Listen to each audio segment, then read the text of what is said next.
Itu bukan suara, bukan hanya pohonnya yang goyang dan angin, ada suara kuntilanak juga di situ. Jadi ketika kita membaca bla bla bla bla itu, kuntilanak itu tambah kenceng dia suaranya, ketawanya tambah kenceng. Aku udah menggigil badanku ya, menggigil, udah dingin banget.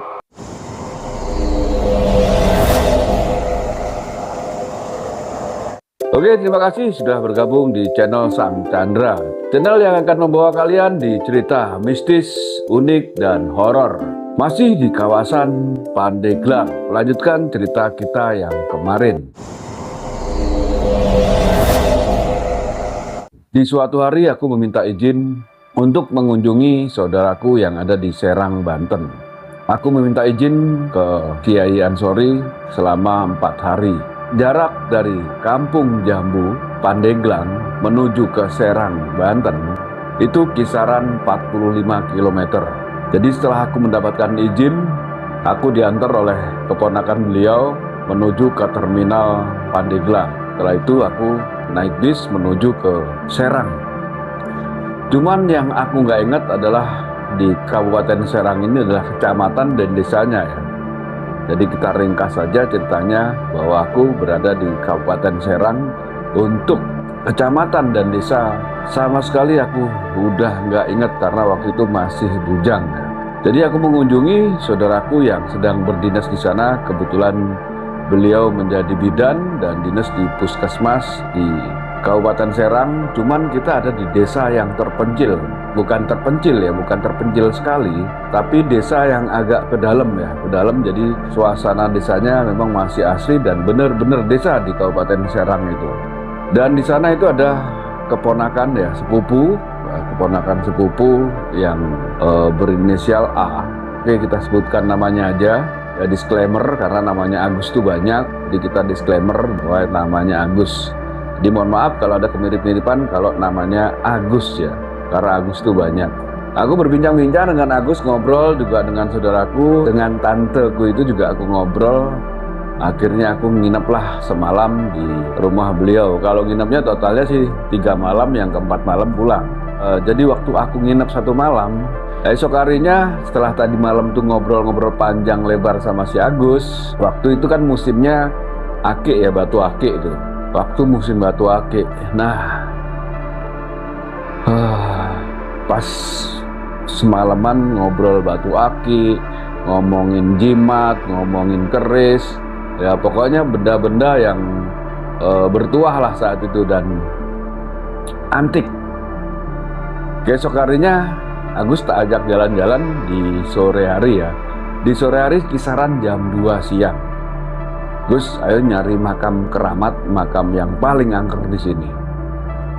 Ayo, nanti siapa tahu kita bisa minta ngedapetin batu permata atau batu akik atau apalah. Yang penting kita cari makam keramat itu. Berjalanlah kita di pedesaan itu. Dan ketika kita sudah keliling-keliling kisaran 1 jam, kita bertemu dengan sosok orang tua. Ya, sosok orang tua berpakaian ini apa? Petani, ngebawa cangkul juga sih, ngebawa cangkul. Dan kita tanya ke beliaunya, Pak, mohon maaf numpang tanya, oh ya Dek, di manakah ada makam yang angker dan keramat di kawasan sini? Beliau memberikan petunjuk, oh di situ Dek, lurus, belok kanan, kemudian nanti belok kanan lagi. Setelah belok kanan lagi akan sampai adiknya di makam keramat dan ada pohon yang sangat besar di situ. Oke Pak, kalau gitu terima kasih, kita akan menuju ke sana.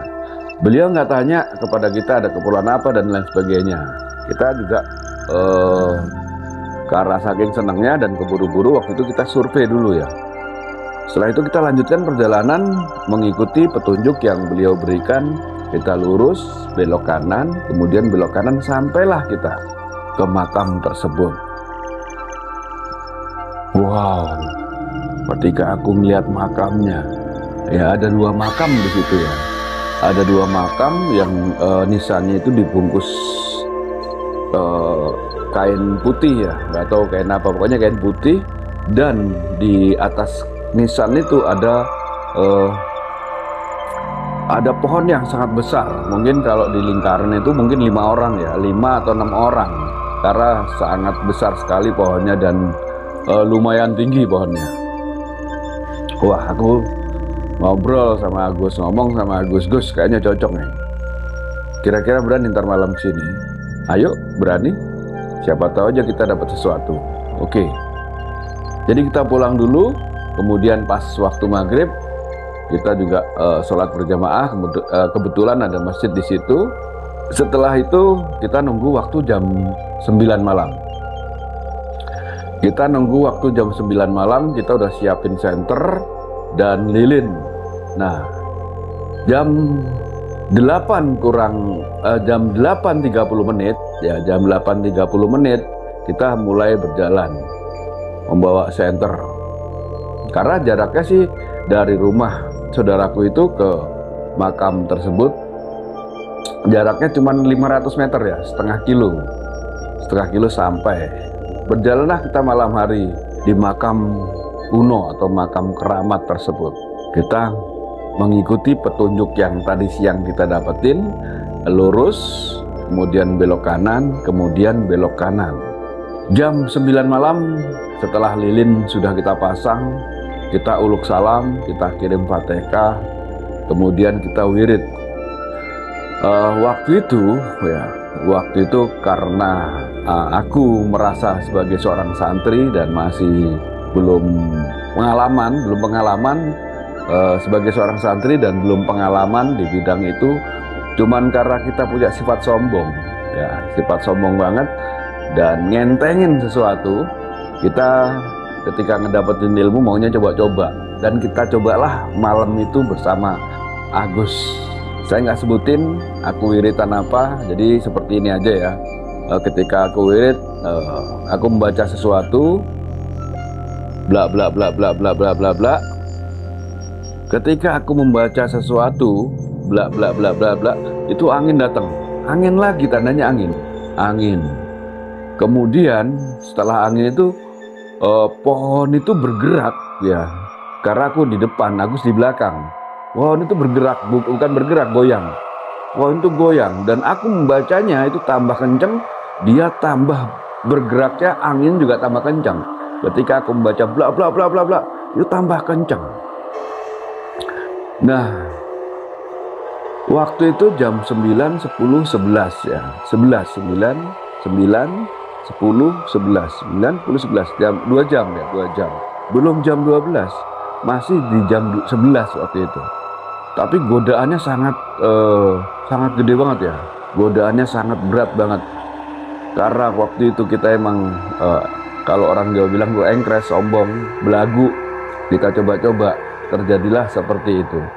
Dan ketika aku sudah nggak kuat, ketika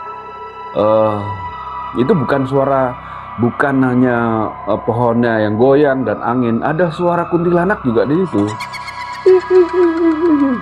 Jadi ketika kita membaca bla bla bla bla itu,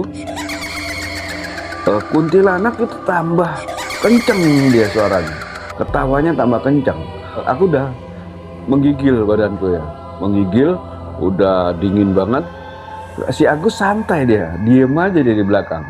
Aku akhirnya noleh ke Agus ya, noleh ke Agus, dan waktu itu juga ngerasa malu sih, karena aku seorang santri, beliaunya biasa aja. Ternyata beliau itu lebih berani.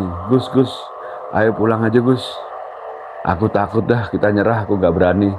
Aku bilang ke Agus, ayo Mas. Dia manggil aku Mas karena dia adik sepupuku.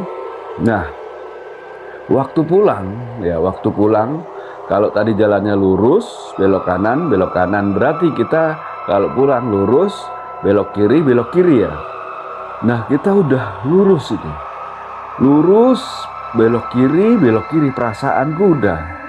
Nah, ketika kita lurus, belok kiri, kita disasarin 6 km.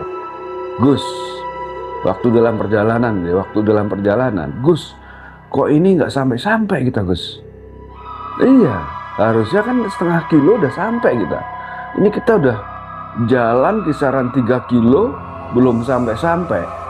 Dan ketika kita Jalan lagi sampai 4 kilo, aku juga tanya lagi sama Agus, Gus, kok belum sampai-sampai? Iya ya Mas.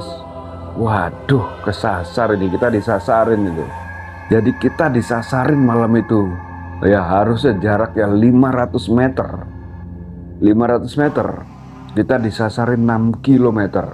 Baru sampai rumah.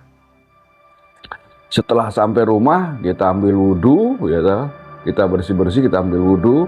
Karena rumahnya itu dekat dengan masjid.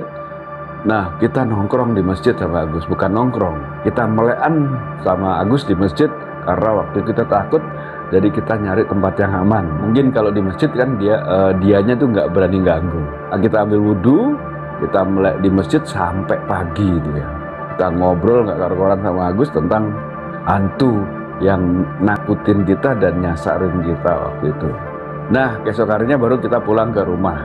Karena dari masjid ke rumah itu dekat banget ya. Kita cerita sama om dan tante di situ bahwa tadi malam kita begini bla bla bla, bahwa kita ditakutin sama kuntilanak di situ. Karena omku dan tanteku itu juga orang pendatang karena dia dinas di situ. Beliau juga nggak tahu kalau ada tempat angker. Cuman dia ngatain ke aku, makanya nggak usah sombong, nggak usah belagu, baru bisa dikit aja udah coba-nyoba. Bukannya gitu, aku bilang gitu. Bukannya gitu, sekarang kan musimnya batu akik itu. Siapa tahu aja kita dapat, aku bilang gitu. Si tanteku cuma senyum-senyum aja, dan yang ngobrol sama aku om ya, om. Karena beliau itu bukan orang orang Serang.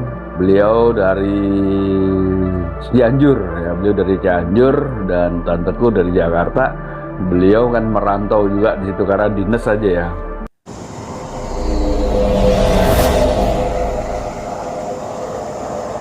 Oke, untuk cerita kali ini tidak mengurangi rasa hormat. Aku cukupkan sekian. Jangan lupa like, comment, dan subscribe. Dan bila kalian punya cerita-cerita mistis, unik, dan horor, bisa dituliskan di kolom komentar. Wabillahi taufiq wal hidayah. Wassalamualaikum warahmatullahi wabarakatuh. Sampai jumpa lagi.